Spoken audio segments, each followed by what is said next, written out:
Juga Nabi SAW mengatakan tentang masalah kematian, kita pasti mati. Tapi kata Nabi SAW, jangan kalian berharap mati. Jangan sengaja jerumuskan diri pada hal-hal yang membahayakan. Kalau kalian betul-betul sudah tidak bisa tahan lagi, maksudnya penyakitnya berat, cobaannya berat, maka ucapkanlah, ya Allah hidupkan aku kalau hidup lebih baik bagi aku, dan matikan aku kalau kematian lebih baik bagi aku. Jadi memang motivasi dalam Islam itu sangat jelas, mengarah kepada hal-hal yang terbaik, dan baik di dunia maupun juga di akhirat sana. Jadi daripada kita masuk neraka dulu, karena ada orang menggunakan bahasa-bahasa itu ya, nggak apa-apa nanti kan selama saya muslim maka saya pasti masuk surga ya. Itu benar, tetapi untuk apa kita mampir ke neraka dulu?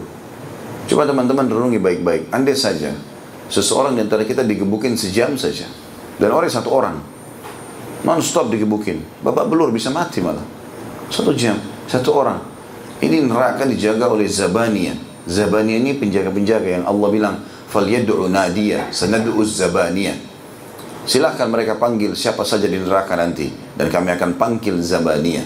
Zabaniyah nama kelompok malaikat. Kata Nabi SAW, malaikat Zabaniyah satu saja, itu seandainya ada orang menunggangi kuda dengan kecepatan tinggi selama 100 tahun, masih belum bisa melewati dari pundak ke lehernya.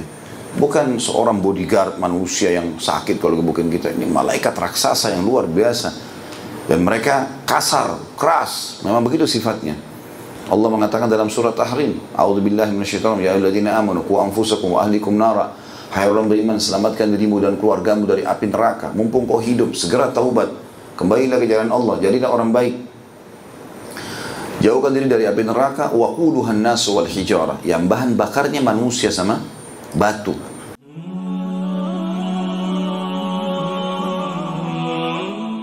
Melanjutkan bahasan bedah buku kita Sahih Hadis Qudsi. Alhamdulillah kita sudah mempelajari 77 hadis atau bahkan lebih dari itu, karena terkadang dalam satu bab ada beberapa hadis yang menguatkan satu sama yang lain, dan kita masih berbicara masalah akhirat. Bahkan beberapa bab ke depan itu umumnya semua berbicara masalah akhirat.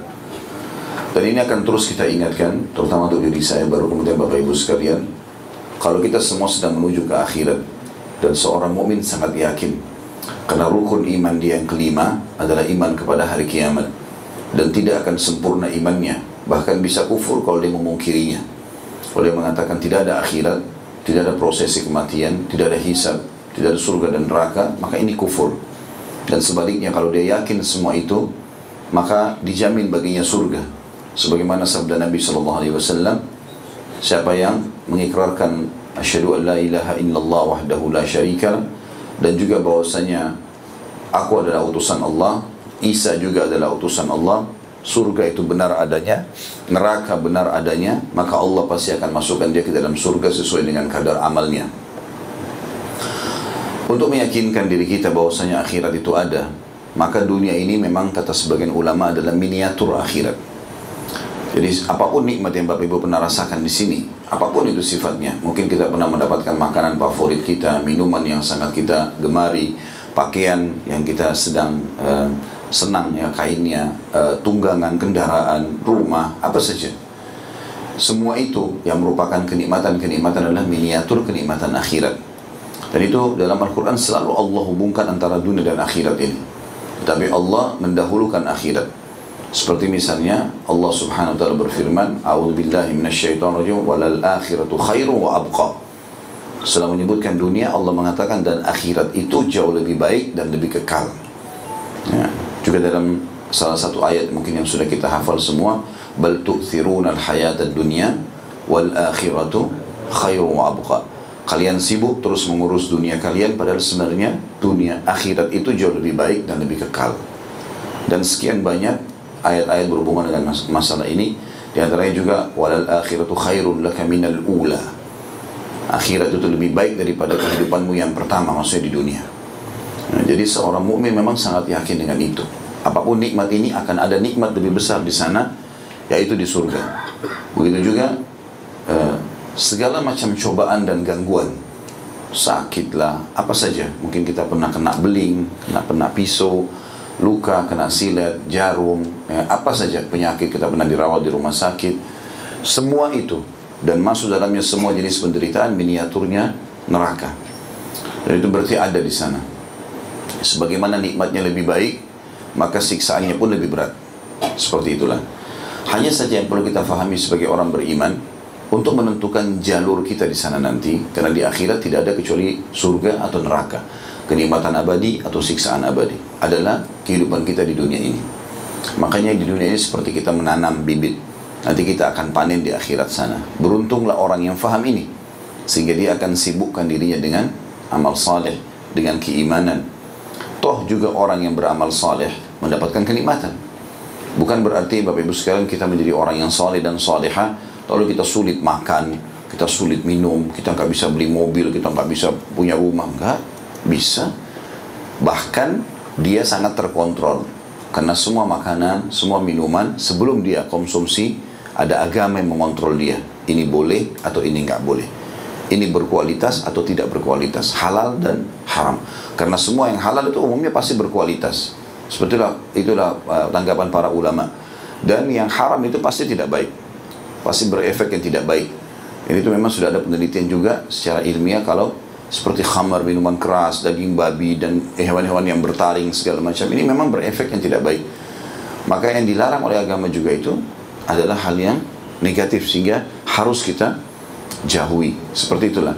Jadi orang mukmin dan orang yang beramal saleh, dia terkontrol. Tetap dia nikmati dunia, tapi ada pengawasan. Dan itu jauh lebih baik buat dia. Mirip dengan perusahaan, ada peraturan-peraturan. Kita akan temukan perusahaan yang rapi secara administrasi, ya, ada peraturan-peraturan, maka dia akan aman dan dia akan juga, ya, menghasilkan target yang diinginkan. Sementara kalau tidak ada administrasi, kacau, pegawai boleh masuk kapan, keluar kapan, kerja kapan, tidak jelas, SOP-nya nggak jelas, maka pasti akan amburadul semuanya. Ya seperti itulah kurang lebih. Kalau orang-orang kafir, mereka tidak punya itu dalam memanage kehidupan mereka. Semuanya halal, boleh dimakan, boleh dicoba, boleh segala macam hal. Dan ini satu lagi bukti nyata, realita di lapangan tentang mestinya kita menjadi orang yang beriman dan nyaman dengan itu. Apalagi dunia kita dapatkan, akhirat kita dapatkan. Makanya doa yang masyhur, yang sudah dikatakan doa ini selalu Nabi SAW ulangi, Rabbana atina fid dunya hasanah wa fil akhirati hasanah. Selalu Nabi SAW hubungkan, di dunia berikan kami kebaikan-kebaikan ya Allah, semua kebutuhan kami penuhi, di akhirat juga berikan kami yang terbaik. Jadi memang orang mukmin harus faham masalah itu. Dan ini juga secara rasional pernah saya sampaikan dan saya ulangi lagi teman-teman sekalian. Memang sunnatullah, peraturan yang Allah buat semuanya berpasang-pasangan. Seperti ada pagi, ada malam, ada laki-laki, ada perempuan, ada lapar, ada kenyang, ada capek, atau ada sakit, ada sehat. Semuanya begitu. Ada kanan, ada kiri, ada segala macam. Ada muda, ada tua, ya. Masuk dalamnya adalah ada hidup, ada mati, ada dunia, ada akhirat, ada surga, ada neraka. Ini satu paket, nggak bisa kita pisahin. Orang yang memahami tentang sunnatullah ini akan tenang, karena pada saat dia sehat atau pada saat dia sakit, dia tahu, oh ini pantas karena dulu saya sehat, gitu kan. Pada saat dia lapar atau pada saat dia kenyang, dia tahu, oh memang, atau pada saat dia lapar dia tahu, oh dia pernah kenyang kok. Nah caranya makan dan seterusnya. Maka ini sudah sistem yang memang tidak bisa dipungkiri lagi. Dan harusnya kita memahami masalah ini. Banyak sudah kita sebutkan dalil-dalil sebelumnya, di pasal-pasal atau bab-bab sebelumnya, tentang bagaimana keadaan neraka, bagaimana keluarnya, bagaimana orang-orang kafir, munafik dan musyrik akan kekal di neraka, dan bagaimana orang-orang beriman akan keluar dari neraka setelah dosa mereka bersih, ya. Dan sebuah berita gembira, pernah Abu Musa al-Asy'ari radhiyallahu anhu, beliau pernah menemui Nabi SAW dalam sebuah kebun. Kemudian dia datang dan Nabi SAW mengatakan, sungguh telah datang Jibril kepadaku dan mengatakan, siapapun yang mengucapkan la ilaha illallah tulus dari hatinya, dia akan dikeluarkan dari api neraka. Maka yang terjadi pada saat itu teman-teman sekalian, beliau mengatakan, ya Rasulullah, apa boleh saya sebarluaskan informasi ini? Kata Nabi SAW, jangan, nanti engkau akan membuat orang-orang bergantung padanya. Tetapi kalimat ini sudah cukup. Sampai banyak di antara ulama menulis buku-buku, di antaranya dulu ada saya diberikan oleh seorang rujukan juga ulama di Jordan, buku tulisan beliau sendiri, judulnya itu kalimat rahasia yang menyelamatkan kau dari api neraka. Maksudnya la ilaha illallah tadi. Karena kata Nabi SAW, siapapun yang dalam hatinya ada seperti biji sawi dari la ilaha illallah, dikeluarkan dari api neraka. Tapi Allahu alam berapa lama dia disiksa dulu, ya. Itu teman-teman, kalau kita bisa berprestasi, kenapa harus gagal dulu, kan? Kalau kita bisa kenyang, kenapa harus kita lapar? Bahkan Nabi SAW motivasi kita untuk itu. Seperti misalnya masalah jihad, kata Nabi SAW, jangan kalian berharap ketemu musuh. Pernah sahabat itu tiba di Khaybar, teriak-teriak, Allahu Akbar, Allahu Akbar. Memang semangat mau jihad. Tapi apa kata Nabi SAW? Jangan kalian berharap ketemu musuh. Tapi kalau kalian ketemu musuh, lawan. Seperti itulah. Juga Nabi SAW mengatakan tentang masalah kematian, kita pasti mati. Tapi kata Nabi SAW, jangan kalian berharap mati. Jangan sengaja jerumuskan diri pada hal-hal yang membahayakan. Kalau kalian betul-betul sudah tidak bisa tahan lagi, maksudnya penyakitnya berat, cobaannya berat, maka ucapkanlah, ya Allah, hidupkan aku kalau hidup lebih baik bagi aku, dan matikan aku kalau kematian lebih baik bagi aku. Jadi memang motivasi dalam Islam itu sangat jelas, mengarah kepada hal-hal yang terbaik, dan baik di dunia maupun juga di akhirat sana. Jadi daripada kita masuk neraka dulu, karena ada orang menggunakan bahasa-bahasa itu, ya, nggak apa-apa, nanti kan selama saya muslim maka saya pasti masuk surga, ya.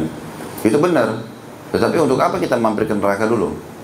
Coba teman-teman renungi baik-baik. Andai saja seseorang di antara kita digebukin sejam saja, dan orang satu orang non-stop digebukin, babak belur, bisa mati malah. 1 jam, 1 orang. Ini neraka dijaga oleh Zabaniyah. Zabaniyah ini penjaga-penjaga yang Allah bilang, "Falyad'u nadiyah, sanad'u Zabaniyah." Silahkan mereka panggil siapa saja di neraka nanti, dan kami akan panggil Zabaniyah. Zabaniyah nama kelompok malaikat. Kata Nabi SAW, malaikat Zabaniyah satu saja, itu seandainya ada orang menunggangi kuda dengan kecepatan tinggi selama 100 tahun, masih belum bisa melewati dari pundak ke lehernya. Bukan seorang bodyguard manusia yang sakit kalau gebukin kita. Ini malaikat raksasa yang luar biasa. Dan mereka kasar, keras. Memang begitu sifatnya. Allah mengatakan dalam surat Tahrim, A'udzubillahi minasyaitonir rajim, ya ayyuhalladzina amanu qu anfusakum wa ahlikum nara.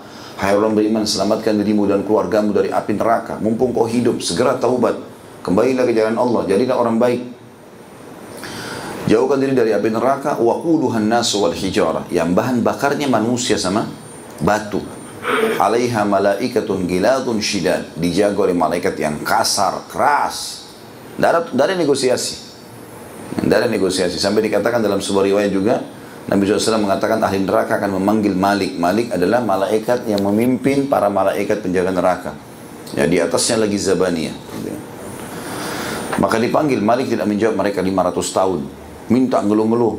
Dalam Al-Quran dikatakan, ya, mereka panggil Malik dan mengatakan, mintalah Tuhanmu hai Malik agar yukhaffif anna yawm minal adab, supaya kami diringankan siksa sehari saja, gitu. Maka Malik tidak menjawabnya. 500 tahun mereka menderita dengan itu. Terus setelah 500 tahun pun Malik menjawab, mengatakan tidak ada gunanya kalian memanggilku. Gak ada negosiasi, gitu. Bukan manusia masih punya perasaan untuk bisa kasihan, enggak. Kemudian setelah itu mereka memanggil Tuhan mereka. Kata Nabi SAW, Allah tidak menjawab mereka seumur dunia. Allahu a'lam berapa miliar tahun ini.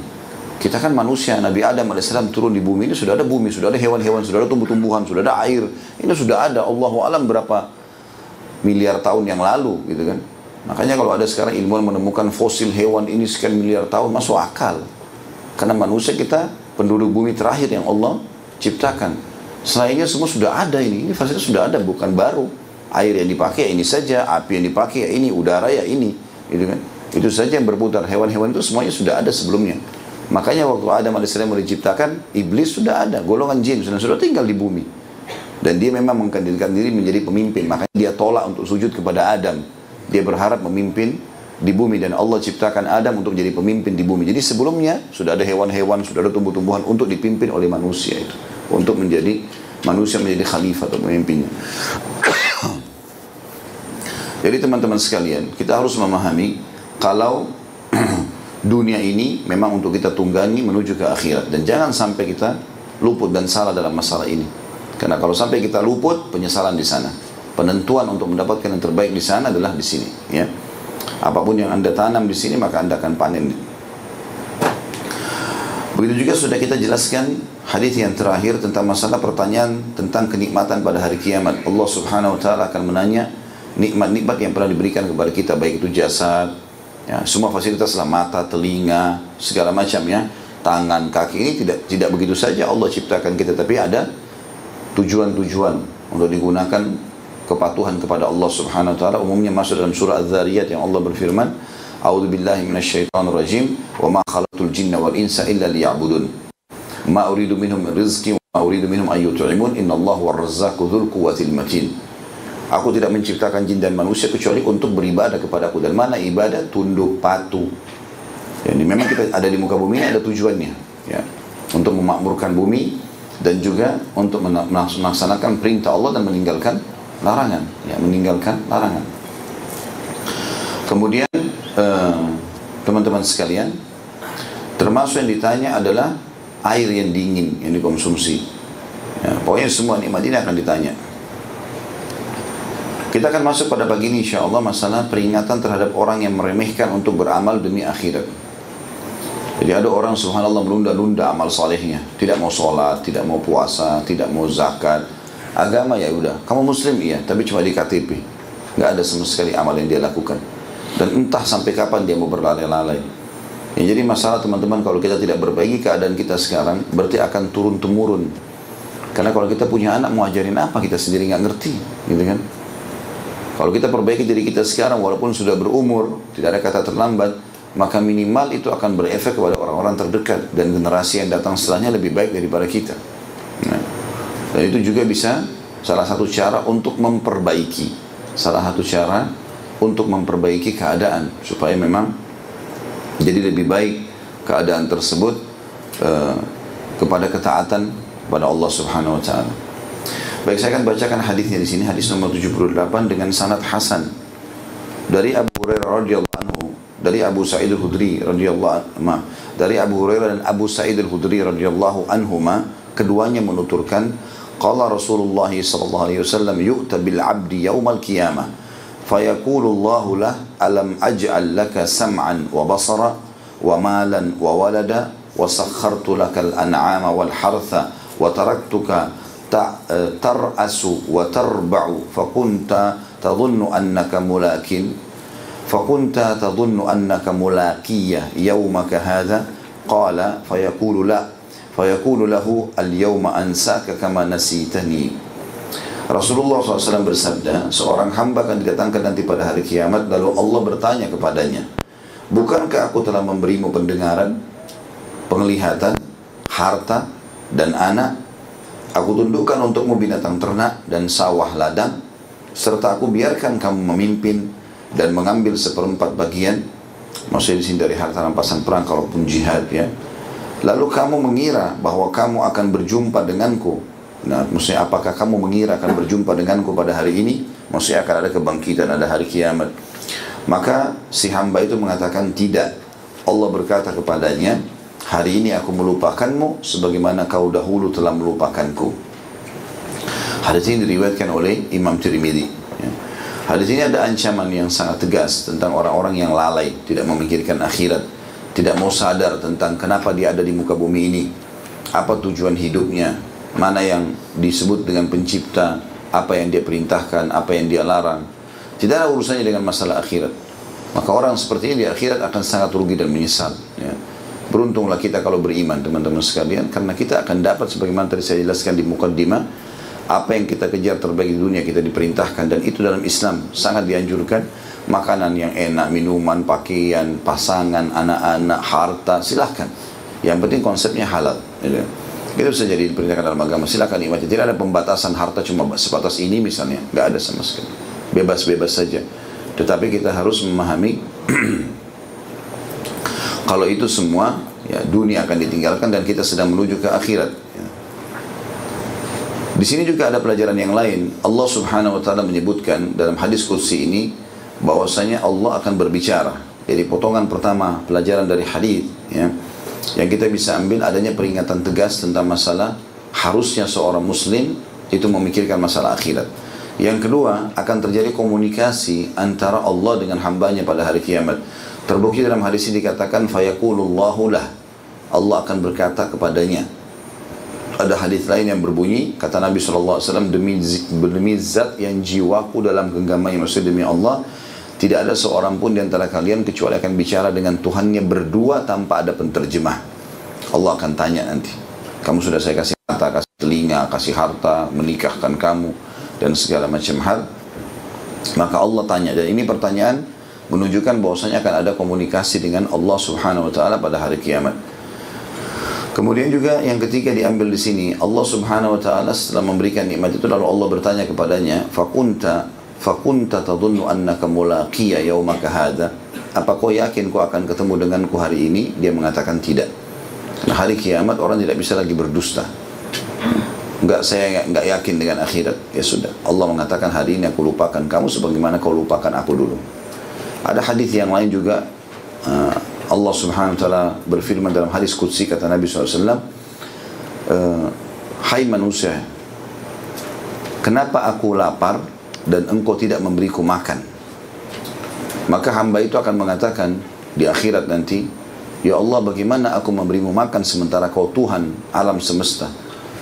Kata Allah SWT, bukankah kau tahu hambaku fulan lagi kelaparan dan kau tidak mendatanginya atau tidak membantunya? Kalau seandainya kau datang untuk memberinya makan, kau akan temukan pahala aku siapkan di sisinya. Wahai anak Adam, bukankah aku haus dan engkau tidak memberiku minum? Maka dikatakan, bagaimana aku bisa memberi minum ya Rabbul Alamin, Tuhan alam semesta, sementara engkau Tuhan alam semesta? Maka kata Allah SWT, engkau mendapatkan hambaku fulan kehausan, tapi kau tidak pedulikan. Kalau seandainya kau datang menghilangkan hausnya, kau akan temukan pahala di sisinya. Wahai anak Adam, engkau menemukan aku tidak menggunakan pakaian. Nah, bagaimana bisa itu? Dan engkau tidak memberikan aku pakaian. Engkau menemukan hambaku fulan tidak berpakaian lalu kau biarkan, dan seterusnya. Terus saja Allah SWT menanyakan kepada dia gitu. Berarti memang Allah Subhanahu wa taala berinteraksi dengan kita selama di dunia dengan variabel-variabel hukum yang Allah datangkan melalui manusia di antara kita. Adanya orang tua yang kita bakti, adanya istri yang kita lindungi, adanya suami yang kita patuhi, adanya anak-anak yang kita didik sehingga menjadi kader manusia, adanya tetangga yang kita harus berbuat baik, adanya orang sakit yang dijenguk, adanya orang susah yang dibantu, dan segala macam hal yang sudah kita tahu dalam syariat diatur semua itu. Selanjutnya hadis nomor 79, dan ini hadis lebih jauh lagi membahas masalah akhirat, tentang kaum mukminin melihat Rabb mereka Azza wa Jal nanti di akhirat. Nah, hadisnya berbunyi dari Abu Sa'id Al-Khudri radhiyallahu anhu, dia menuturkan, ini cukup panjang saya baca dulu. Qulna ya Rasulullah, hal nara Rabbana yawmal qiyamah? Qala hal tudaruna fi ru'yati asy-syamsi wal qamari idza kanat sahwa? Qulna la. Qala fa innakum la tudaruna fi ru'yati rabbikum yawma idz illa kama tudaruna fi ru'yatihima. ثم قال ينادي مناد ليذهب كل قوم إلى ما كانوا يعبدون فيذهب أصحاب الصليب مع صليبهم وأصحاب الأوثان مع أوثانهم وأصحاب كل آلهة مع آلهتهم حتى يبقى من كان يعبد الله من بر أو فاجر وغبارة من أهل الكتاب ثم يؤتى بجهنم تعرض كأنها سراب فيقال لليهود ما كنتم تعبدون؟ قالوا كنا نعبد أزير بن الله. فيقال كذبتم لم يكن لله صاحبة ولا ولد فما تريدون؟ قالوا نريد أن تسقينا. فيقال اشربوا فيتساقطون في جهنم. ثم يقال للنصارى ما كنتم تعبدون؟ فيقولون كنا نعبد المسيح ابن مريم. فيقال كذبتم لم يكن لله صاحبة ولا ولد فما تريدون؟ فيقول نريد أن تسقينا. فيقال اشربوا فيتساقطون في جهنم حتى يبقى من كان يعبد الله من بر أو فاجر. Sampai sini dulu saya terjemahkan supaya tidak terlalu panjang. Abu Sa'id Al-Khudri berkata, wahai Rasulullah, apakah kami akan melihat Tuhan kami pada hari kiamat? Maka kata Nabi SAW, apakah kalian terhalangi untuk melihat matahari dan bulan tanpa ada awan? Maka kata para sahabat, tidak ya. Maka kata Nabi SAW, maka kalian tidak akan terhalangi melihat Tuhan kalian pada hari itu sebagaimana kalian tidak terhalangi melihat keduanya, maksudnya matahari dan bulan tanpa ada awan yang menutupinya. Kemudian akan diseru atau penyeru pada saat itu akan berseru, semua kaum akan menuju kepada apa yang pernah mereka sembah. Maka pergilah seluruh penyembah salib dengan salib-salib mereka, dan penyembah berhala dengan berhala-berhala mereka, dan setiap penyembah Tuhan-Tuhan masing-masing menuju ke Tuhan-Tuhan mereka. Allah datangkan kayak api, batu, pohon, Allah datangkan semuanya, sehingga tidak tersisa lagi yang tertinggal di situ kecuali yang berhadapan sama Allah, yang menyembah Allah, baik dari orang yang patuh, atau fajir, atau orang yang berbuat dosa. Dan juga ada sebagian dari ahli kitab Yahudi dan Nasrani. Kemudian, jadi maksudnya ada di antara mereka juga yang tidak menyembah salib, tapi mereka masih dalam keadaan Nasrani. Ada juga di antara Yahudi tidak menyembah Uzair, yang mereka anggap sebagai anak Tuhan, tapi mereka tetap tidak mengikuti agama Islam. Ya. Maka tertinggallah mereka-mereka ini. Kemudian didatangkan neraka pada saat itu, ya, seakan-akan dia fata morgana, ya, cuma samar gitu ya. Maka dikatakan kepada orang-orang Yahudi, apa yang dulu kalian sembah selama di dunia? Mereka mengatakan kami menyembah Uzair ibnullah. Uzair ini salah satu dianggap orang solehnya dulu Bani Israel, dan banyak orang-orang Yahudi menganggapnya sebagai anak Tuhan. Maka dikatakan kepada mereka, kalian telah dusta. Tidak mungkin Allah memiliki pasangan dan juga anak. Maka apa yang kalian harapkan? Mereka bilang, kami ingin engkau memberikan kami minum. Maka Allah pun mengatakan, minumlah. Pada saat mereka melihat seakan-akan ada genangan air, tapi itu ternyata neraka jahanam. Ya. Allah SWT buat seperti fata morgana. Jadi kita tahu teman-teman di daerah padang pasir, kalau sangat panas, biasanya di kejauhan kita lihat ada seperti genangan air. Tapi itu tidak ada airnya, itu pantulan dari tempat lain. Disilakan dengan fata morgana itu. Mereka lihat neraka jahanam bukan seperti api, tapi seperti genangan air. Waktu mereka minta minum, Allah mengatakan minumlah. Ternyata mereka akan berjatuhan di dalam neraka jahanam itu. Kemudian dikatakan kepada orang-orang Nasrani, apa yang kalian dulu sembah? Mereka mengatakan kami menyembah Al-Masih Ibnullah, ya, Nabi Isa anaknya Allah. Maka dikatakan kepada mereka, kalian telah dusta. Allah tidak mungkin punya pasangan dan tidak mungkin punya anak. Apa yang kalian harapkan? Kata mereka, kami ingin engkau memberikan kami minum. Karena di mahsyar orang berdiri 50.000 tahun, tidak ada air, ya, dan tidak mati. Sampai dalam riwayat lain dikatakan tenggorokan mereka, ya, putus gara-gara itu. Lalu dikatakan kepada mereka, minumlah. Ternyata mereka mendatangi genangan air fata morgana tadi, lalu mereka berjatuhan dalam neraka jahanam. Sehingga tidak tersisa lagi kecuali orang yang betul-betul menyembah Allah dari orang yang baik ataupun orang yang pernah melakukan maksiat. Selanjutnya saya baca lagi bahasa Arabnya. Fayuqalu lahum ma yahbisukum wa qad dhahaba an-nas. Maka dikatakan kepada mereka, apa yang menghadang atau menghalangi kalian untuk pergi sementara orang-orang semua sudah pada pergi? Fayaqulun, maka mereka menjawab, faraknahum wa nahnu ahwaju minna ilaihil yawm. Ya. Kami tidak sama dengan mereka, kami berpisah dengan mereka, dan kami lebih butuh untuk bertemu dengan Tuhan kami yang sebenarnya pada hari ini. Wa inna sami'na munadin yunad, dan kami telah mendengar ada seru penyeru yang menyeru, liyalhaq kullu qaumin bima kanu ya'budun. Setiap kaum silahkan menuju kepada yang pernah mereka sembah. Wa innama nantadiru rabbana, sementara kami menunggu Tuhan kami. Jadi perlu digarisbawahi pada saat itu Allah belum terlihat, ya. Cuma ada penyeruan dari para malaikat. Qala fayatihimul jabbaru fi surati ghairi suratihi allati ra'awhu fiha awwala marrah. Lalu kemudian Al-Jabbar, Allah yang Maha Perkasa, mendatangi mereka berbeda dengan penampakan yang pertama mereka lihat, ya, karena mereka awalnya melihat hanya dalam tirai, ya, tidak kelihatan, ya, tertutup. Fayaqul ana rabbukum, maka Allah pun berfirman kepada mereka, aku adalah Tuhan kalian. Fayaqulun anta rabbuna, maka orang-orang beriman mengatakan, iya, engkau adalah Tuhan dan pencipta kami. Fala yukallimuhu illal anbiya, dan pada saat itu tidak ada yang mengajak bicara atau berbicara dengan Allah kecuali para nabi-nabi. Fayaqul, maka Allah pun berkata, hal bainakum wa bainahu ayatun ta'rifuna, apakah antara kalian dengan Tuhan kalian ada tanda-tanda yang kalian bisa kenal? Fayaquluna as-saq, maka mereka berkata betis, ya. Fayakshifu an saqih fayasjudu lahu kullu mu'minin wa yabqa man kana yasjudu lillahi riya'an wa sum'ah. Maka Allah pun memperlihatkan betisnya, Dan pada saat itu semua yang beriman sujud kepadanya, dan tidak tertinggal ya kecuali orang-orang yang tadinya sujud selama di dunia karena riya saja dan pamer. Fayadhhabu kaima yasjud fayaudu dhahruhu tabaqan wahida. Pada saat mereka mau berusaha sujud, maka mereka tidak bisa melakukannya. Thumma yu'ta bil jisr, lalu didatangkanlah jembatan di atas neraka, fayuj'alu baina dhahrai jahannam, yang diletakkan di atas neraka itu sendiri. Qulna ya Rasulullah wa mal jisr, lalu kami pun berkata, wahai Rasulullah, jembatan apa itu? Qala mudhadatun mazillah, tempat yang gelap dan licin, alaihi khatatifu wa kalalibu wa hasakatun mufaltahatun, ya. Dan di situ ada nah ini perlu saya lihat terjemahannya dulu ya agar tidak salah. Ya, ada besi ya.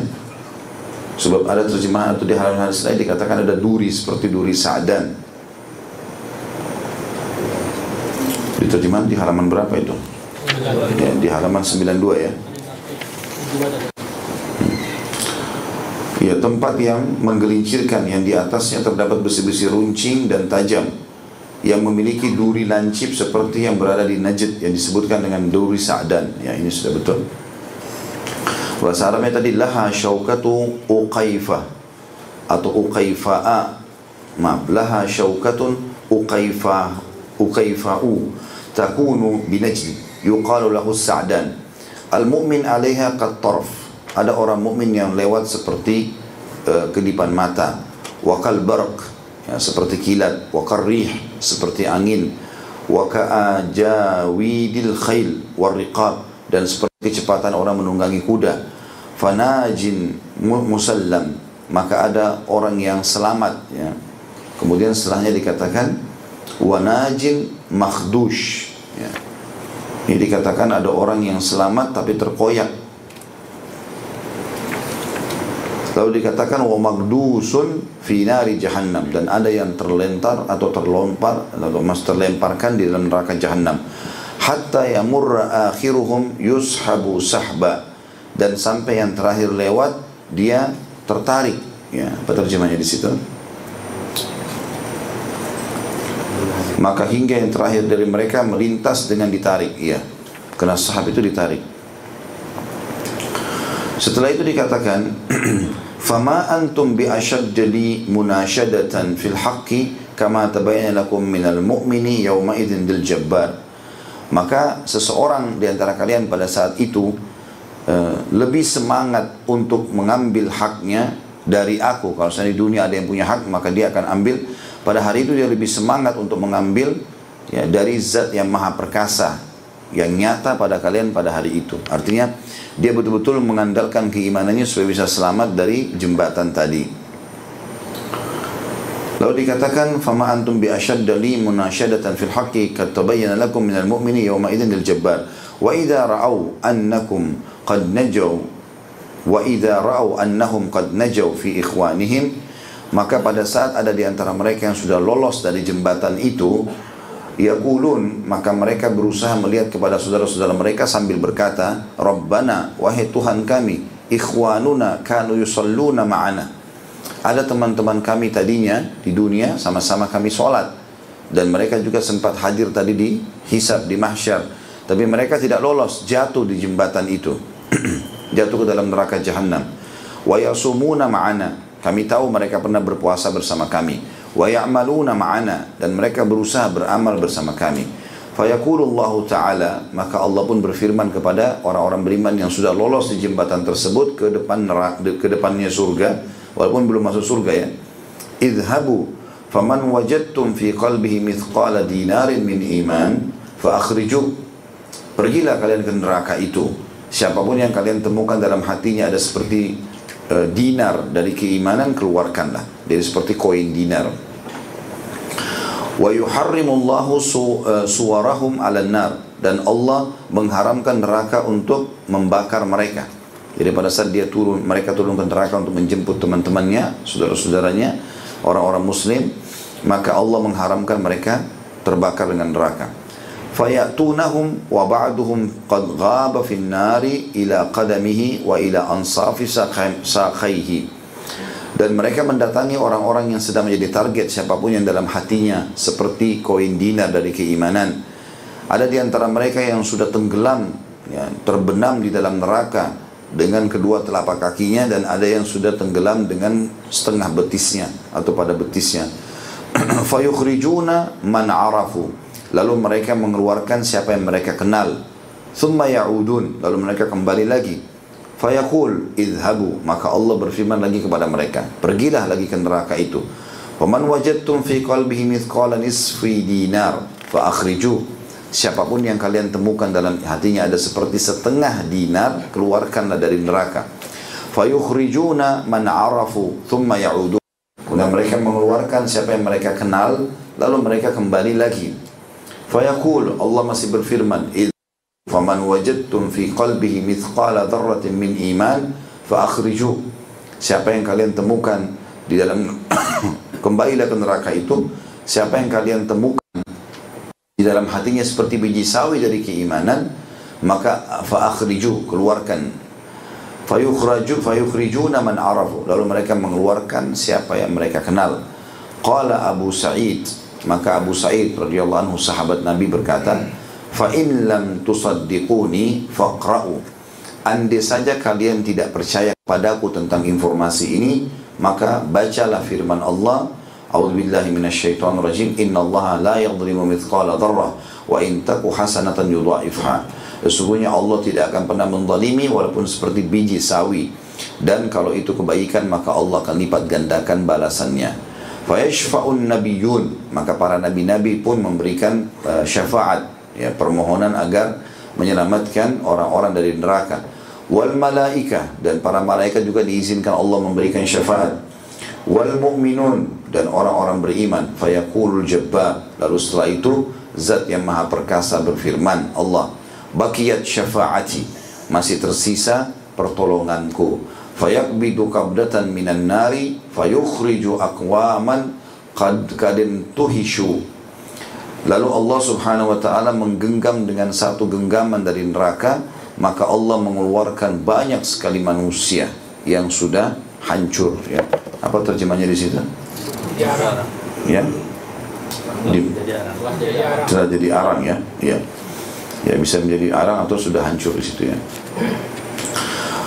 Fayulqawna fi nahri bi afwahil jannah, lalu mereka dilemparkan ke sungai-sungai yang berada di pinggiran surga. Yuqalu lahu ma'ul hayat, yang disebutkan atau diberikan nama air kehidupan.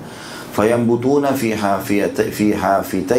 hafataihi kama tambutul habbatu fi hamilis sayl, maka mereka tumbuh, ya, seperti tumbuhnya tanaman-tanaman atau pohon-pohon kecil di saluran air.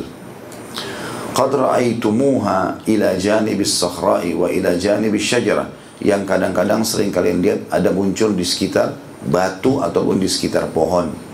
Fama kana ila syamsi minha kana akhdaru wa ma kana minha ila dhil, kalau ada di antara pohon-pohon kecil itu yang terkena cahaya matahari, maka warnanya bisa berwarna hijau, dan lebih hijau daripada yang tidak terkena dengan cahaya. Begitu, ya. Nah. Kana abiyad, maka warnanya putih. Fayakhrujuna ka'annahum lu'lu', lalu mereka keluar dari air itu seperti permata. Fayuj'alu fi rikabihimul khawatim, lalu digantungkan di leher-leher mereka tanda-tanda, disematkan tanda. Fayadkhuluna al-jannah, lalu mereka masuk ke dalam surga. Fayaqulu ahlul jannah, maka penghuni surga berkata, haulai utaqa'ur rahman, mereka adalah orang-orang yang telah dibebaskan oleh zat yang maha penyayang. Adkhalahumul jannatu bighairi amalin amiluhu wala khairin qaddamuh, Allah memasukkan mereka ke dalam surga tanpa amal yang mereka lakukan dan tidak ada kebaikan yang pernah mereka persembahkan. Fayuqalu lahum, maka dikatakan kepada mereka, lakum ma ra'aitum wa mithlahu ma'ah, kalian memiliki apa yang seperti kalian lihat, selama mata kalian bisa menjangkaunya, maka kalian akan memiliki seperti itu dan dilipat gandakan. Hadis ini sahih riwayat Imam Bukhari Muslim. Hadis ini cukup panjang teman-teman sekalian, tapi kita ambil pelajaran ya, poin demi poin. Yang pertama adalah kita akan bertemu dan melihat Tuhan kita Allah Subhanahu wa taala. Dan di sini digambarkan dalam hadis ya, tidak akan ada penghalang yang bisa melihatnya. Betul-betul utuh kita melihat Allah Subhanahu wa taala, sebagaimana kata Nabi SAW, matahari dan bulan kalian bisa lihat kalau tidak ada awan yang menutupinya. Ya.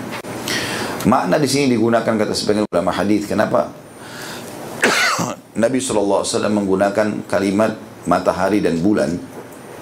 Pertama sekali, matahari dan bulan memang ada cahaya. Ya. Bulan pun di malam hari ada cahaya, matahari juga di siang hari ada cahaya. Maka terang sehingga mudah untuk dilihat. Ya, sehingga mudah untuk dilihat.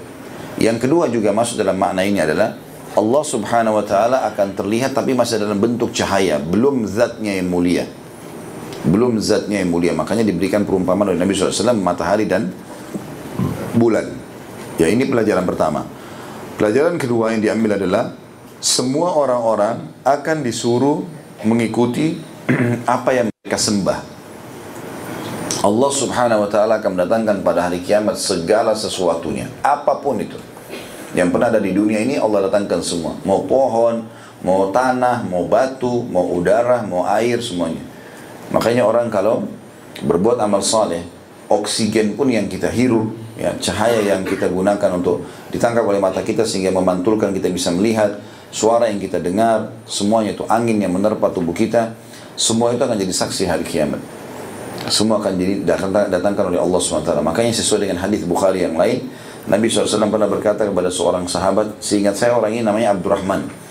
Kebetulan dia pengembala kambing. Maka kata Nabi SAW, hai Abdurrahman, saya melihat kau sangat suka dengan gembalaan kambing dan sering ke padang pasir cari makanan untuk kambingnya, gembalaannya, cari rumput-rumput, ya. Karena biasa di tengah-tengah padang pasir ada mata air, di situ tumbuhlah rumput-rumput.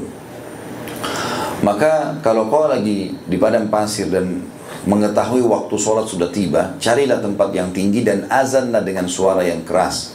Karena tidak ada yang mendengar suara azanmu dari manusia, dari jin, dari manusia, batu, apa saja, kecuali akan jadi saksi pada hari kiamat. Jadi Allah datangkan semua. Mirip juga dengan hadis Nabi SAW, tidak ada seseorang yang sholat di sebuah tempat kecuali akan jadi saksi untuknya hari kiamat. Makanya disunnahkan untuk pindah-pindah tempat. Kalau ada teman-teman lagi sholat wajib satu tempat, tapi kalau begitu sholat sunnah pindah tempat, dianjurkan itu. Karena tempat-tempat itu jadi saksi hari kiamat. Berarti secara zahir, lantai itu, karpet itu, semuanya akan jadi saksi hari kiamat. Didatangkan semua, jadi tidak ada yang luput. Makanya semuanya akan didatangkan hari kiamat. Di sini, semua yang menyembah selain Allah, mau sembah api kah, mau sembah batu kah, apa saja, ya, pohon yang dikeramatkan akan disuruh, didatangkan oleh Allah lalu disuruh ikut. Dan mereka bisa bangkang, digiring oleh para malaikat, pasti mengikuti Tuhan-Tuhan mereka. Itu pelajaran yang kedua. Jadi semuanya akan mengikuti sesembahannya. Pelajaran yang ketiga, orang-orang beriman akan bersama dengan, ya, satu sama yang lain akan sama-sama. Termasuk di awal kejadian adalah Yahudi dan Nasrani. Karena mereka dianggap beriman kepada Allah. Ya, walaupun mereka masih masuk dalam kategori kafir yang telah datang di zaman dia, Nabi Muhammad SAW, tapi dia tidak mau beriman. Seperti sekarang orang Yahudi mengaku ada Tuhan Allah. Mereka juga mengkultuskan Musa AS, atau mereka mengakui Musa AS sebagai Nabi. Isa AS juga diakui oleh orang Nasrani. Tapi mereka tetap diklaim kafir karena tidak beriman pada Nabi Muhammad SAW. Beriman kepada Allah harus secara totalitas, ya. Makanya istilah Muslim artinya man salima nafsahu lillah, siapa yang menyerahkan dirinya kepada Allah SWT secara totalitas, diantaranya beriman kepada seluruh Rasul. Makanya predikat Islam ada pada kita saja, ya, tidak pada mereka. Maka nanti mereka masih ikut bersama kita di hari kiamat di hadapan Allah Subhanahu wa taala.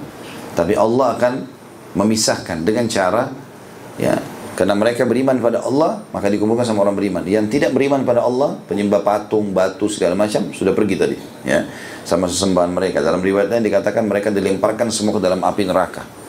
Yang tadi itu, dilemparkan semua ke dalam api neraka bersama dengan Tuhan-Tuhan mereka. Lalu kemudian untuk membuktikan kalau orang Yahudi dan Nasrani salah, Allah Subhanahu wa taala akan bertanya kepada mereka. Tanya Yahudi, apa yang kalian sembah dulu? Mereka udah gak bisa bohong. Mereka mengatakan Uzair anak Allah. Begitu juga Nasrani ditanya apa yang kalian sembah, mereka mengatakan Isa putra Allah. Mereka nggak mengatakan Isa putra Maryam. Karena Isa kalau dikatakan putra Maryam alaihissalam adalah itu keyakinan orang Islam. Kita yakin dengan itu. Dan mereka mengatakan Isa anak Tuhan, gitu kan. Maka keduanya kelompok ini lalu ditanya, ya, apa yang kalian sembah? Mereka mengatakan menyembah itu, ya. Lalu Allah mengatakan kalian telah dusta. Tidak ada pernah perintah untuk menyembah Uzair, menyembah Isa, gitu kan. Apa yang kalian harapkan? Kami minta minum, karena waktu itu panas sekali. Lalu kemudian mereka dilihatkan neraka, tapi seakan-akan genangan air, ya. Jadi kayak tertipu dengan itu. Pada saat mereka pas mau menerjunkan diri ke air tersebut, bagaimana sih orang kalau haus kemudian lihat kolam atau lihat sungai, mungkin dia jeburkan dirinya, maka seperti itulah mereka melempar dirinya, tapi ternyata mereka masuk ke dalam neraka Jahannam. Dan ini dalil yang sangat kuat tentang masalah masuknya ke dalam neraka orang Yahudi dan orang Nasrani. Nah, jadi kalau ada pendeta yang mengatakan, kan kita tujuannya sama, Tuhan kita juga sama, kita menyembah Allah, gitu kan, itu tetap tidak bisa diterima. Kalau mau bukti, tanya aja orang-orang Nasrani, menurut kalian orang Yahudi beriman atau kafir? Mereka akan katakan kafir. Kalau kita tanya, kenapa kalian mengkafirkan orang Yahudi? Padahal Tuhannya juga Allah. Dia juga punya Nabi Musa. Maka jawaban mereka pada risalahnya Nabi Isa. Itu jawabannya. Maka kita pun sama. Kenapa kita mengatakan mereka kafir? Karena mereka masih menolak risalah Nabi Muhammad SAW. Walaupun mereka beriman kepada Allah. Bahkan kita umat Islam, kalau ada yang mengatakan Isa atau Musa bukan Nabi, kafir. Tidak boleh sama sekali. Karena rukun iman kita iman kepada para Rasul, gitu kan? Jadi sebenarnya yang lebih mengenal Nabi Isa dan menghormati dan juga Musa alaihissalam adalah kita, bukan mereka. Ya. Kita menempatkan pada posisi Musa alaihissalam, Isa alaihissalam adalah Nabi Allah. Sampai Allah SWT sebutkan, sesungguhnya perumpamaan Isa di sisi Allah sama dengan Adam, diciptakan dari tanah, lalu Allah katakan kun fayakun, jadi maka jadilah. Gak ada urusannya. Karena mereka tidak masuk di akalnya, masa bisa si perempuan Maryam alaihissalam melahirkan tanpa laki-laki? Maka disematkanlah nama seseorang yang bernama Yusuf lah, bernama inilah sebagai suaminya. Padahal tidak benar semua. Dalam sejarah tidak ada itu. Ya, dan Al-Quran sudah membongkar semua itu. Ya. Potongan yang selanjutnya yang kita bisa ambil dari hadis ini, setelah Yahudi dan Nasrani dimasukkan neraka, maka tertinggal orang-orang beriman dari kaum muslimin dua golongan. Orang beriman yang bar dan fajir. Bar itu artinya patuh. Fajir artinya rusak akhlaknya, pelaku maksiat. Ini semuanya akan berkumpul di hadapan Allah Subhanahu wa taala di mahsyar. Tapi Allah di sini belum kelihatan, ya. Allah Subhanahu wa taala di sini belum kelihatan. Lalu ditanyakan kepada mereka, apa yang menahan kalian di sini? Sementara semua orang sudah pergi masing-masing. Ya. Walaupun semuanya sudah masuk neraka, tapi seakan-akan mereka itu tidak masuk neraka. Digiring, mereka melihat seperti genangan air, maka tenggelamlah ke dalam neraka itu. Maka mereka bilang, sesungguhnya kami berbeda dengan orang-orang ini. Dan kami butuh untuk bertemu dengan Tuhan kami. Sementara kami sudah mendengar ada penyeru dari malaikat yang mengatakan, setiap di antara kalian ikutlah kepada apa yang dia sembah. Maka kami menunggu Tuhan kami. Maka kemudian Al-Jabbar, zat yang maha perkasa, tadinya dalam bentuk cahaya seperti matahari dan bulan digambarkan tadi di awal, Allah datang dalam rupa yang berbeda, ya. Tapi masih tertutup tirainya, masih belum terlihat. Lalu Allah mengatakan, akulah Tuhan kalian. Mereka pun sudah tahu, ya. Maka mereka orang-orang beriman mengatakan, engkau Tuhan kami. Sebagaimana Bapak Ibu sekarang dengarkan hadis ini, umumnya umat Islam kalau faham, dia sudah tahu, oh nanti hari kiamat kita akan ketemu dengan Tuhan kita. Ada Yahudi Nasrani kumpul sama kita, ini akan dilemparkan dalam api neraka, dan air yang kelihatan fata morgana semua, itu neraka Jahannam. Ini hadis sudah menjelaskan masalah itu. Jadi kita sebetulnya sudah dapat bocorannya, ya. Maka pada saat itu pun Allah Subhanahu wa taala bertanya, apa yang kalian kenali dari Tuhan kalian? Maka mereka mengatakan betis, ya. Di sini ada rincian sebagian ulama tentang masalah ini. Yang pertama yang diambil adalah memang Allah Subhanahu wa taala memiliki zat yang sempurna. Tentu tidak bisa kita samakan dengan makhluk, ya. Tapi bahasa betis jelas, ya. Sebagaimana juga Allah Subhanahu wa taala menyebutkan Allah memiliki mata. Misal dalam ayat Al-Qur'an, tajri bi ayunina. Mereka, ya, di dalam pengawasan penglihatan kami. Dan Allah kalau gunakan kata kami berarti terlibat malaikat juga. Dan kalau Allah menggunakan aku atau saya sendiri, maka itu berarti Allah langsung, gitu kan? Seperti Allah mengatakan kepada iblis, apa yang menahanmu iblis untuk sujud kepada makhluk ini, Adam, yang aku ciptakan dengan kedua tanganku. Ada bahasa aku, berarti Allah sendiri, nggak melibatkan malaikat. Tapi kalau menggunakan kata jamak, ya mereka di dalam pengawasan, penglihatan kami, berarti malaikat terlibat di situ. Juga Allah SWT menyebutkan tentang telapak tangan, yadullahi fauqa aydihim, telapak tangan Allah di atas tangan-tangan mereka. Ya. Kemudian Allah Subhanahu wa taala menyebutkan banyak sifat-sifat yang sudah pernah kita sebutkan. Allah itu turun di sepertiga malam, ya. Allah datang ke langit bumi. Kemudian Allah Subhanahu wa taala gembira dengan taubat hambanya. Allah tersenyum dengan dua orang yang saling membunuh, dua-duanya masuk surga. Kata para sahabat, bagaimana itu ya Rasulullah? Kata Nabi SAW, ketemu muslim sama kafir di kancah peperangan, lalu si kafir membunuh si muslim, maka mati syahid, masuk surga lah dia. Berjalan waktu, si kafir mendapatkan hidayah masuk Islam, lalu dia juga berjihad, dia juga terbunuh, maka dua-duanya masuk surga. Allah tersenyum melihat ini. Allah kagum, kata Nabi SAW, Allah kagum dengan anak muda yang tidak mengikuti hawa nafsunya. Inna Allah yujibu min syabin laysa lahu sabwa. Dan sekian banyak sifat-sifat Allah SWT yang maha mulia. Tapi Allah sudah memberikan batasannya. Dalam ayat yang lain, A'udzubillahi minasyaitonir rajim, laisa kamitslihi syai'un wa huwas samiul basir. Tidak ada yang menyerupai Allah dan dia maha mendengar lagi maha melihat. Ya. Dan ini kita imani apa adanya seperti ini. Mirip juga dengan Allah menyebutkan masalah telapak kakinya. Ya, kata Nabi SAW, nanti hari kiamat Allah akan bertanya pada neraka, halim talati, apa kau sudah penuh? Neraka terus mengatakan hal min mazid. Ini disebutkan juga dalam surah Qaf. Ya. Apakah ada tambahan bisa dilemparkan? Kata Nabi SAW, terus saja neraka mengatakan hal min mazid, ada nggak yang bisa ditambahkan? Lemparin saja orang-orang yang jahat itu ke saya, gitu kan? Sampai Tuhan yang maha mulia meletakkan telapak kakinya pada neraka jahanam, maka berkerutlah neraka itu seperti berkerutnya daging. Lalu dia mengatakan, demi kemuliaanmu cukuplah, cukuplah. Ya.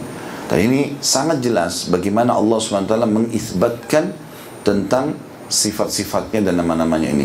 Tapi tentu kaidahnya kita tidak boleh serupakan dengan makhluk, dan kita imani apa adanya. Karena ada orang banyak mentakwilkan ini, mengalihkan. Oh itu bukan penglihatan, oh itu bukan tangan, oh itu bukan begini dan begitu. Allah turun di sepertiga malam, oh bukan turun, itu maksudnya rahmatnya yang datang. Loh, Nabi bilang Allah turun kalau tertinggal sepertiga malam. Bagaimana kita mengalihkan itu? Nggak mungkin, ya. Maka kita imani seperti apa adanya. Dan pada saat orang beriman sudah diperlihatkan betisnya Allah, maka mereka semuanya sujud, kecuali orang-orang yang tadinya riya. Maka mereka tidak bisa sujud, tubuhnya menjadi kaku, ya, tidak bisa sujud. Ini pelajarannya. Kemudian pelajaran selanjutnya, yang keempat tentunya nih, saya sudah sebutkan 3 poin tadi. Yang keempat adalah adanya jembatan atau sirat akan dibentangkan di atas neraka jahanam. Dan ini neraka akan dilewatin oleh semuanya, termasuk oleh orang-orang yang beriman. Hanya saja mereka lolos. Ya. Dalam surah Qaf Allah mengatakan, ma minkum illa wariduha. Tidak ada seorang pun di antara kalian kecuali pasti akan melintasi sirat itu. Gak mungkin tidak. Maka disebutkanlah ciri-ciri sirat. Dia gelap, licin, banyak duri-duri yang tajam, ya. Dan diberikan gambaran oleh Nabi SAW seperti duri yang ada di Sa'dan. Jadi ada satu pohon, ya, itu dikenal dengan pohon Sa'dan namanya. Durinya panjang, tajam-tajam, gitu. Tajam dan sangat kuat, tidak mudah untuk dipatahkan. Jadi dia sampai diistilahkan juga duri Sa'dan ini dengan duri besi, ya. Karena dia tidak mudah dipatahkan dan tajam sekali. Ya. Bagian bawahnya agak besar, atasnya tipis dan tajam. Kata Nabi SAW, di atas sirat itu ada seperti itu, ya. Ada semua itu yang akan menghalau orang-orang, ya. Orang-orang beriman akan lolos. Golongan pertama seperti cepatnya kedipan mata, ya. Ini kuasa Allah Subhanahu Wa Taala. Dan orang-orang beriman ini teman-teman beruntung sekali di dunia, bisa bahagia, punya istri, punya suami, punya anak, kaya, silakan, pinter. Jaga semuanya yang terbaik, bahkan disuruh makan yang terbaik, minum yang terbaik, jaga nama baiknya, segala macam. Jadi orang baik di akhirat dapat keselamatan yang luar biasa. Makin tinggi tingkat imannya, amal soleh di dunia, maka makin besar fasilitas di akhirat nanti. Di antaranya dia lewatin sirat seperti kedipan mata. Jadi orang kedip mata udah sampai dia. Padahal sirat itu panjang, gelap, tidak kelihatan ujungnya, gitu kan? Dan kalau kita gambarkan misalnya di meja ini, maka akan ada neraka dulu, baru surga. Orang-orang ada sebelum neraka. Jadi semua harus melewatinya untuk menuju ke surga. Ya, cuman di atas neraka ini dibentangkan tadi jembatan itu yang ada banyak duri-duri yang tajam, yang menyambar. Dalam riwayat yang dikatakan akan menyambar setiap orang yang dasarnya targetnya harus jatuh ke dalam neraka jahanam. Tentu di sini teman-teman, yang melewatin sirat dan sempat melewatinya sebagian lalu jatuh, itu adalah orang-orang beriman. Karena orang-orang kafir, munafik, musyrik, dari awal pas lewatin awal langkah mungkin sudah langsung jatuh ke neraka jahanam. Bahkan tadi disebutkan mereka diperlihatkan neraka langsung sebelum dibentangkan sirat, mereka sudah terjun ke dalam neraka itu. Jadi yang melewatin sirat ini lebih dekat, pendapat ulama mengatakan adalah orang-orang beriman semuanya. Hanya ada yang lolos sampai ke kantorah namanya, sebuah lapangan luas di depan surga. Mereka kumpul di situ nanti. Ya. Ada yang lewat tapi karena harus masuk neraka dia jatuh dan tidak bisa dia luput dari situ. Ada juga kata Nabi SAW orang yang lewat tapi terkoyak. Terkoyak artinya kena duri-duri itu tapi dia nggak jatuh. Ini kata ulama dirincikan. Sebagian pendapat ulama mengatakan ini adalah orang-orang yang pada saat ditimbang amalnya ternyata dia punya dosa lebih banyak daripada amal solehnya. Misal amal solehnya 100, dosanya 90, gitu kan. Tetapi pada saat dia sedang ditimbang amal, rupanya ada banyak syafaat-syafaat, ada pertolongan-pertolongan. Kayak misalnya ada keluarganya mati syahid, berikan dia pertolongan, atau ada orang yang sudah lolos timbangan amal, dia berikan syafaat dengan izin Allah, atau Allah maafkan 20 dosanya misalnya. Tadinya 100 dosa, 90 amal soleh. Sekarang dihapus 20 dosa, jadi 80 dosa, 90 amal soleh. Dia masuk surga. Tapi orang ini terkoyak. Karena dasarnya dia harus masuk neraka dulu. Itu makna daripada terkoyak di sini. Yang dikatakan dalam hadis dia akan terkoyak. Tapi juga dia akan tetap lolos, ya. Dia tetap akan lolos. Ada juga orang yang ditarik. Makna ditarik sini memang Allah SWT mudah tertolong, ya. Dan kata Nabi SAW, ketahuilah pada saat itu sangat genting dan kalian akan sangat berharap keimanan kalian menyelamatkan kalian sebagaimana kalian berharap untuk mengambil hak kalian kalau ada tertunggak pada saya. Kalau kita punya hak di dunia sama seseorang, misalnya duit kita belum diambil, kembali bagaimana sih semangatnya kita untuk mengambil hak kita itu, maka di akhirat kita berharap begitu dengan keimanan yang kita miliki. Mungkin di dunia kita tidak terlalu seperti itu, tapi di akhirat berbeda. Kita sangat berharap iman kita ini bisa menyelamatkan kita. Itu yang diambil dari potongan sabda Nabi SAW di sini. Kemudian selanjutnya pelajaran yang kelima yang bisa diambil dari hadis adalah pada saat orang-orang beriman sudah lolos.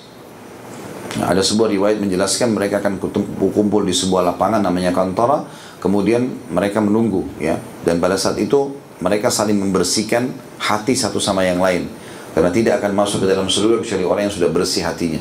Misal suami istri cerai di dunia, pernah ada ribut di dunia, apalah punya masalah, kan banyak problem yang kita hadapi di dunia, ya. Nah, kalau dua orang beriman, dua-duanya sudah lolos dari timbangan amal, walaupun si A sama si B pernah saling tuntut di timbangan. Oh, ini orang pernah gibah saya, ini orang pernah fitnah saya, ini pernah ambil hak saya, dipotonglah pahala dia, dikasih kepada orang yang nuntut. Tapi ternyata setelah dibayarin pun kesalahan-kesalahan dia masih bisa lolos ke surga. Misalnya si A sama si B, si A pernah mencaci maki si A, B dan segala macam, si B itu untuk dikasihlah pahala-pahala ke dia. Tapi ternyata setelah diambil pun pahala dia dikasih kepada si B, ditimbang dosa dan amal soleh, lebih banyak amal solehnya, lolos ke surga. Si B kena dapat tambahan pahala dari si A, masuk surga juga. Nah, ini masih ada ganjalan hati. Ini orang tadi tuntut saya, ya. Di kantara mereka ketemu, maka saling membersihkan hati di situ. Allah SWT angkat semua permasalahan dendam dalam hati, nggak ada lagi perasaan apa-apa ini. Makanya nanti ketemu pun misalnya ada orang cerai, suami istri. Mungkin dia saling jengkel di dunia. Tapi begitu masuk surga sudah nggak ada lagi. Udah hilang semuanya. Nggak ada lagi perasaan ini kenapa kok nikah sama orang lain, ini kenapa begini, itu nggak ada lagi. Sudah hilang semuanya. Ya. Itu sudah diangkat. Maka pada saat itu, pelajaran kita yang kelima adalah adanya syafaat orang-orang beriman. Yang syafaat orang beriman, mereka mengatakan, ya Allah. Dan ini pernah saya jelaskan teman-teman hadir ini. Penting sekali, kita harus punya sahabat orang-orang beriman.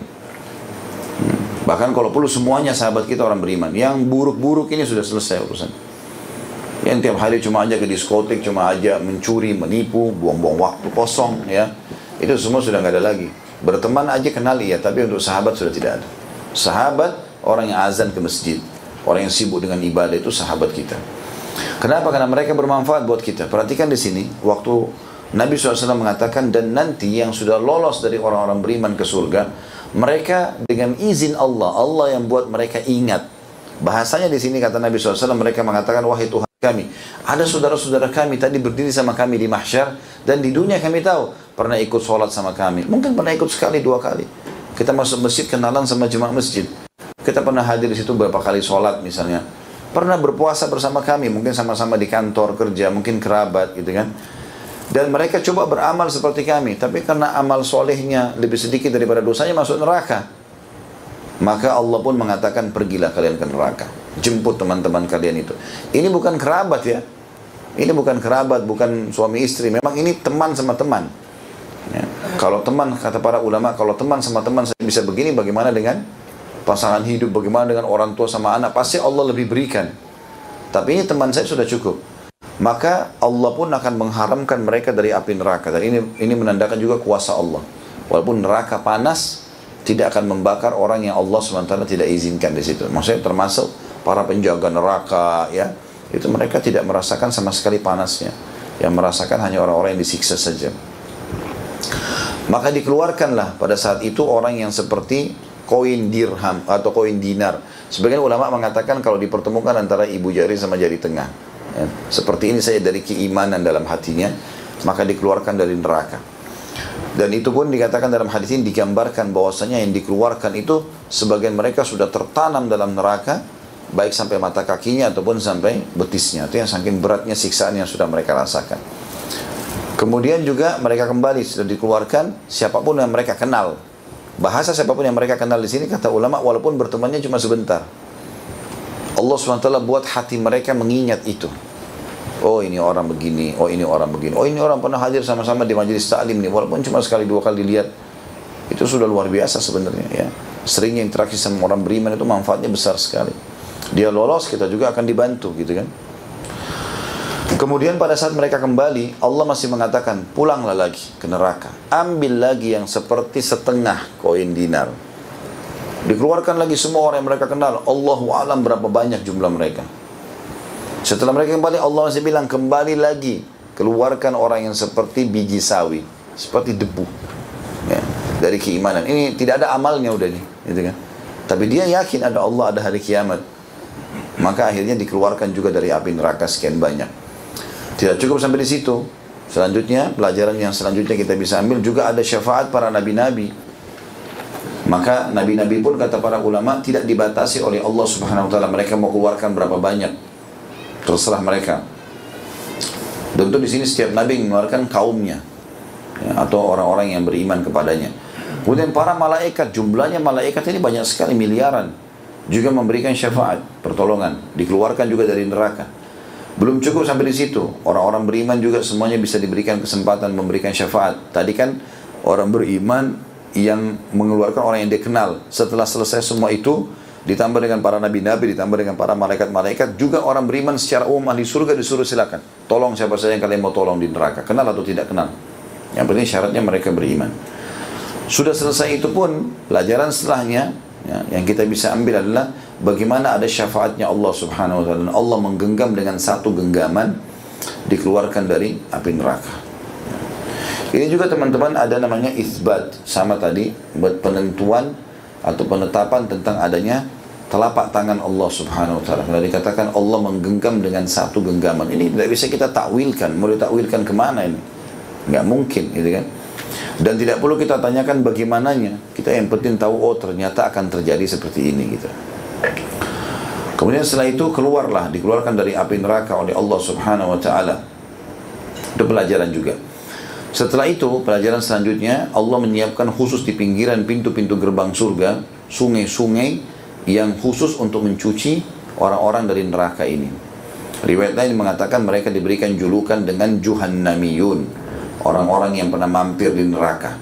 Tapi Allah menyuruh mereka mengubah dengan istilah Utaqa'ur Rahman, orang-orang yang diselamatkan oleh Zat yang Maha Penyayang.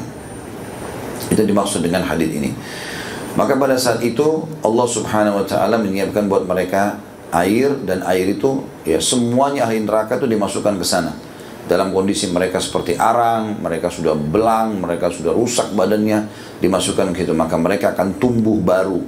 Seperti tumbuhnya tadi, tumbuh-tumbuhan kecil di saluran air. Tidakkah kalian lihat yang terkena cahaya matahari warnanya hijau lebih gelap, lebih terang daripada yang tidak terkena matahari, tapi masih lemas ya, seperti itulah. Maka mereka akan keluar seperti mutiara ya. Itu orang yang sudah lewat neraka. Kalau orang yang masuk dari awal dalam surga, Allahu a'lam seperti apa. Kalau ini saja seperti permata, bagaimana dengan ahli surga asalnya yang sudah masuk gitu. Terus pelajaran yang lain teman-teman sekalian dan penutupan dalam hadis ini adalah bagaimana Allah Subhanahu wa taala dengan rahmatnya yang luas memasukkan orang yang tidak pernah beramal sekalipun, yang penting dia pernah beriman, di dalam surga. Tapi sekali lagi kita tidak tahu berapa lama dia di neraka ya. Dan Allah Subhanahu wa taala akan memberikan mereka seluas pandangan matanya lalu didobelkan. Ini luar biasa gitu. Kita kalau berdiri di sebuah taman, di lapangan luas, atau kita di atas sebuah bukit, kita lihat sekian banyak gunung, jangkauan matanya seperti apa, diberikan itu dan didobelkan. Ini orang yang dasarnya tidak ada amalnya masuk neraka dulu. Maka orang-orang yang sudah beramal dari awal, sudah bertaubat, ini gimana luar biasa nikmatnya. Makanya sangat masuk akal apa yang kata Nabi SAW tentang orang yang mati syahid ya. Kata Nabi SAW, orang yang mati syahid itu, tidak ada orang yang berharap kembali ke dunia kecuali orang yang mati syahid. Tapi bukan untuk kumpul sama istri sama anaknya, tapi tujuannya supaya ruhnya dikembalikan lalu mati lagi, terbunuh. Proses matinya itulah yang dia harapkan. Padahal selama ini kan kita di dunia ini yang kita takutkan malah prosesi ditusuknya, prosesi dipenggalnya. Padahal sudah pernah saya bilang, prosesi ini teman-teman hanya di pandangan mata manusia. Kalau dalam teori syar'i berbeda. Semua orang yang mati maka sama saja yang mereka rasakan. Kalau konsepnya beriman, malaikat datang cabut ruhnya dengan mudah. Kalau dia orang fasik atau orang kafir, malaikat menyakitkan buat mereka, menarik ruh mereka dengan cara paksa, dan itu menyakitkan bagi dia. Cuma itu saja. Saya memang kasih contoh itu, orang kalau ditabrak kereta api nggak bakal bilang lagi, aduh kepala saya sakit. Orang yang terbakar di pesawat, aduh panas, nggak ada lagi itu. Jadi itu cuma di mata manusia saja, tapi sebenarnya bukan seperti itu. Makanya Nabi SAW bilang waktu mengumpulkan jenazah para syuhada Badar, ini saudara-saudara kan lagi ngomong sama Tuhan kalian sekarang nih, ruh-ruhnya. Mereka bilang, ya Allah, ya Allah mengatakan pada mereka, hai hamba-hambaku, mintalah. Kalian sudah mau korbankan jiwa kalian di jalanku, minta apa saja. Tapi rupanya mereka sudah lihat surga, mereka sudah lihat nikmat balasannya, gitu kan. Maka mereka mengatakan, nikmat apa lagi ya Allah, setelah kau selamatkan kami dari neraka, masuk ke dalam surga dengan istana, dengan dayang-dayang, dengan segala macam. Maka Allah terus saja bertanya pada mereka sampai kata Nabi SAW pada saat mereka lihat tidak ada lagi peluang kecuali harus minta. Ya, bukan mereka bilang tambahkan kami istana, tambahkan kami bidadari, tambahkan kami bidadara, nggak ada. Permintaannya, kami minta kepadamu ya Allah, kembalikan ruh kami ke jasad kami supaya kami terbunuh lagi di jalan ini. Maka ini kalimat harus difahami teman-teman, teori syari'nya harus difahami. Makanya para sahabat luar biasa semangat mereka, kalau sudah pecikan takbir mereka selalu mau di depan. Zubair bin Awwam itu selalu di depan pasukan, tunggu takbir di belakang Nabi, sudah di depan duluan dia. Ya, nerobos musuh sampai ke belakang, dia kembali lagi, mati ya mati, kalau enggak, maka musuh pun jadi takut sama dia, karena memang dasarnya mau cari mati kan gitu. Nah ini cara memahami teori-teori syar'i dan harus tepat, sehingga memang tidak ada sesuatu yang dibimbangi oleh seorang mukmin, karena yang nyata depan matanya dan tidak nyata yang gaib pun dia sudah tahu semuanya. Baik, kita tutup dengan hadis nomor 80 teman-teman sekalian, karena masih di bab yang sama. Habis ini kita buka pertanyaan insyaAllah. Dari Abu Az-Zubair, bahwa dia mendengarkan Jabir bin Abdullah radhiyallahu anhu ditanya tentang wurud atau memasuki neraka atau melewati neraka. Sebenarnya lebih tepat terjemahan itu melewati neraka ya.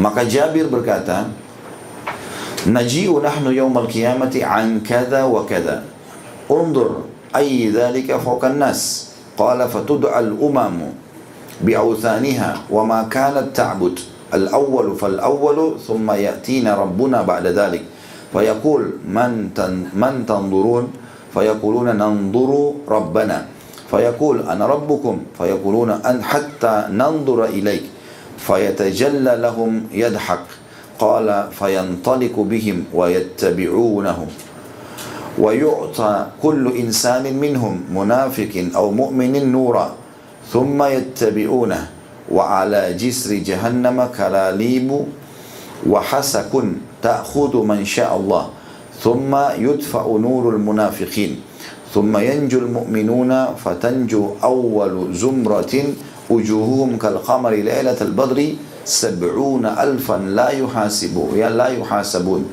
thumma alladhina yalunahum qadwa'i najmin fis sama thumma kadhalik ثم تحل الشفاعة ويشفعون حتى يخرج من النار من قال لا إله إلا الله وكان في قلبه من الخير ما يزن الشعيرة فيجعلون بفناء الجنة ويجعل أهل الجنة يرشون عليهم الماء حتى ينبتون نبات الشيء في السيل ويذهب حراقه ثم يسأل حتى تجعل له الدنيا وعشرة أمثالها معها. Terjemahannya, kita nanti akan didatangkan pada hari kiamat, maksudnya umat Islam.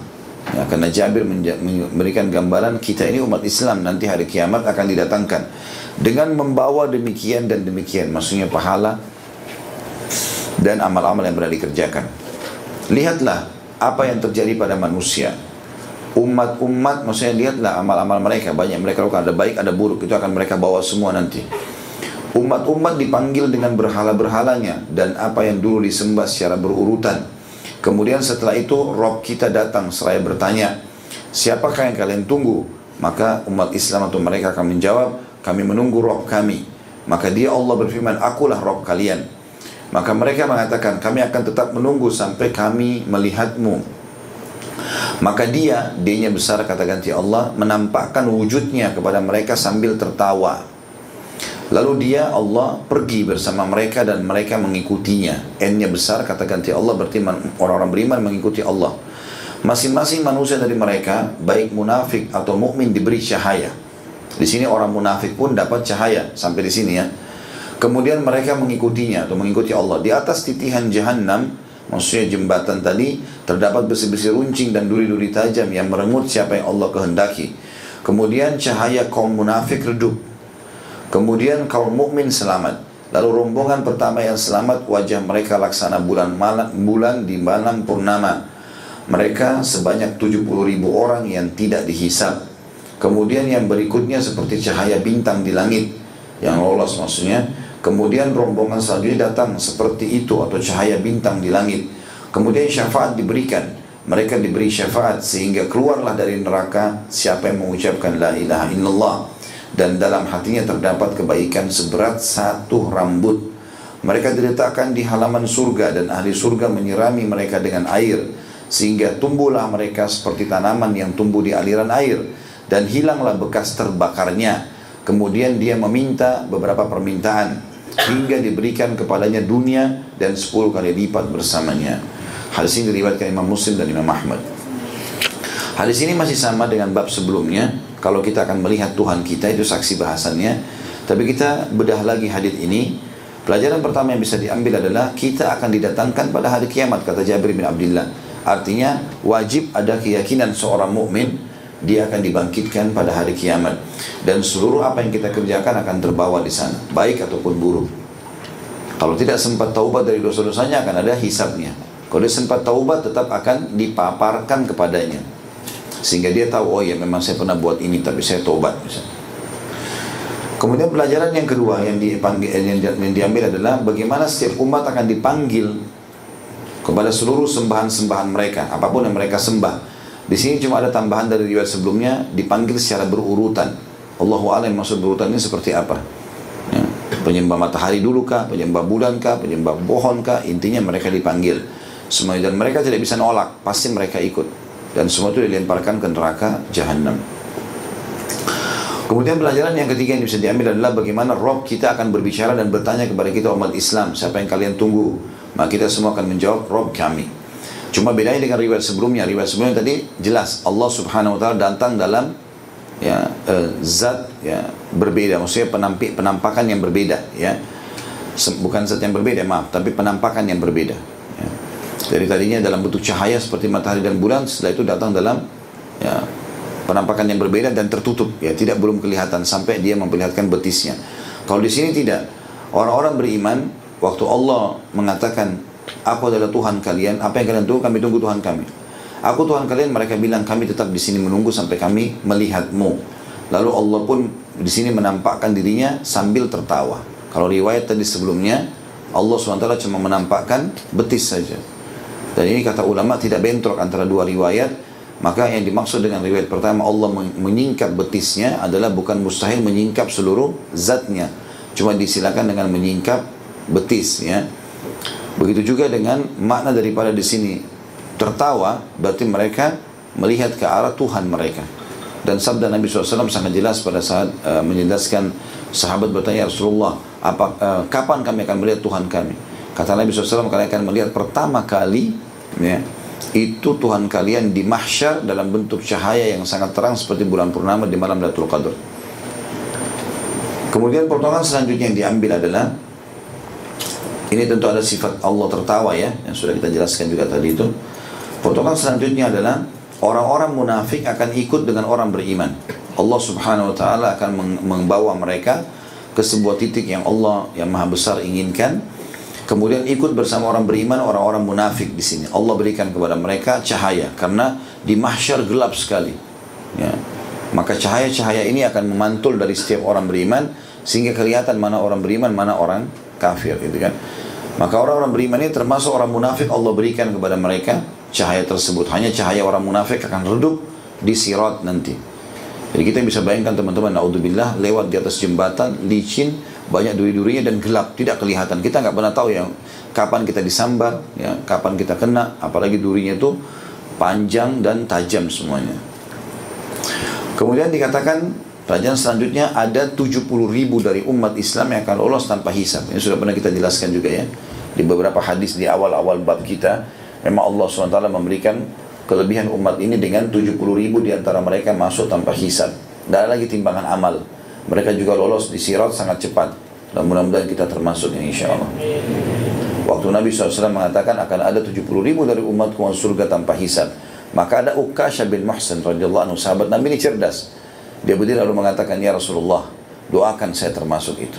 Kata Nabi SAW, engkau termasuk. Tapi Nabi memang wahyu dari langit. Kalau ini memang layak. Uqashah ini memang ahli ibadah. Terbukti setelah itu, ada sahabat lagi mengatakan, ya Rasulullah, doain saya juga. Kata Nabi, kau telah didahului oleh Uqashah. Ya. Artinya, Nabi hanya dengan santun tidak mau mengatakan, kau enggak seperti Uqashah amalmu. Gitu kan? Tapi Uqashah lebih dulu minta daripada kamu. Makna yang lain juga adalah Nabi SAW tidak mau menyampaikan engkau semua masuk surga. Jadi habis di sahabat. Sementara umat ini luas sekali, ya. Maka masih tersebar, gitu kan. Ada riwayat lain mengatakan di setiap satu orang dari 70.000 itu akan membawa 70.000 yang lain, ya. Yang penting dia lolos dulu, dia masuk dalam 70.000 itu, maka dia akan bawa 70.000 yang lain. Jadi 70.000 kali 70.000 orang. Jadi cukup banyak yang lolos pada hari kiamat insya Allah tanpa hisab. Dan sebenarnya kata kuncinya 4 huruf ini di dunia. Taat, patuh sama Allah. Itu saja. Allah bilang kerjakan, kerjakan. Allah halalkan, nikmati. Allah larang, tinggalkan. Selesai. Tidak usah terpengaruh dengan perkataan manusia, gitu kan. Maka kita akan aman dengan izin Allah.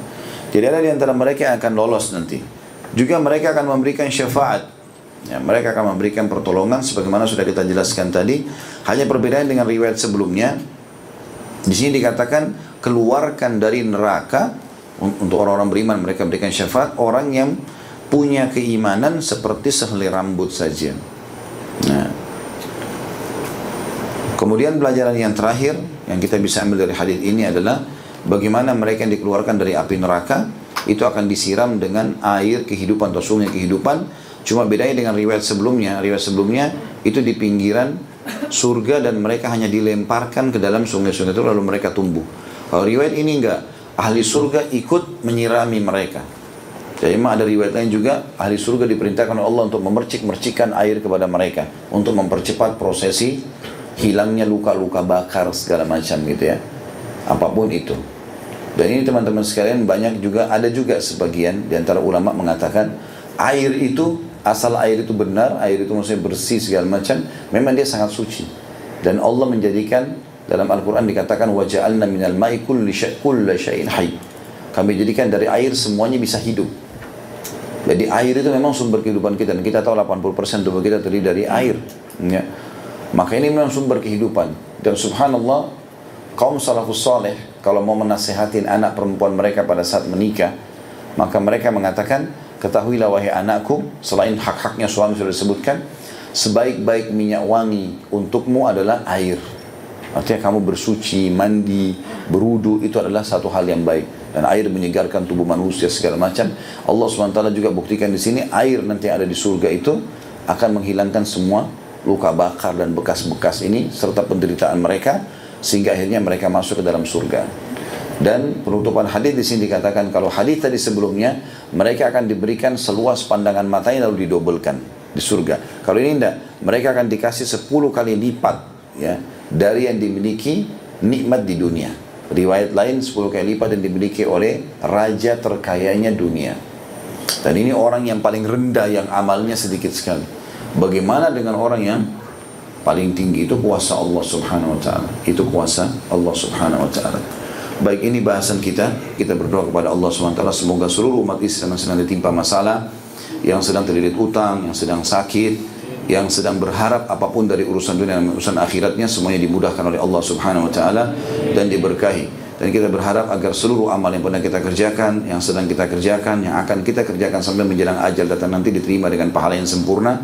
Dan semoga seluruh dosa tidak terkecuali yang pernah kita kerjakan, sengaja tidak sengaja, besar ataupun kecil, samar ataupun nyata, diganti oleh Allah dengan kemahamurahnya menjadi pahala. Dan tidak pernah luput kita doakan Indonesia, negara kita menjadi negara yang aman, tentram, damai, seluruh umat Islam di bawah naungan ukhuwah Islamiyah, diangkat perselisihan di antara mereka, dan dalam hal ibadah mereka kembali kepada Al-Quran dan Sunnah. Dan semoga Allah SWT melunasi utang negara ini dengan semudah-mudahnya dan membuka pintu rezeki dari seluruh penjurunya. Dan Allah karuniakan kita pemimpin muslim yang baik, kembali kepada Al-Quran dan Sunnah, yang memakmurkan Indonesia dan menjadikan Indonesia sebagai contoh bagi negara-negara yang lain. Kita doakan agar saudara-saudara kita di Palestina, di Syria, di Yaman, di Irak, di Myanmar, di Ahsa, bahkan di Cina sekarang yang sedang tertindas, semoga Allah ikhlaskan niat mereka, terima para syuhada mereka, mulakan Islam di tangan mereka dan tangan kita semua, dan semoga Allah ikut sertakan kita bersama mereka di pahala, baik dengan doa, dengan harta, juga dengan jiwa kita. Dan semoga Allah dengan kemahamurahnya menyatukan kita semua di surga firdausnya tanpa hisab. Mari disatukan dalam majlis ilmu yang mulia ini. Mudah-mudahan dari Allah, kalau sadar saya mau dimaafkan. Wassallallahu Nabi Muhammadin walhamdulillahi rabbil alamin. Subhanakallahumma bihamdika asyhadu an la ilaha illa anta astaghfiruka wa atubu ilaik. Wassalamualaikum warahmatullahi wabarakatuh.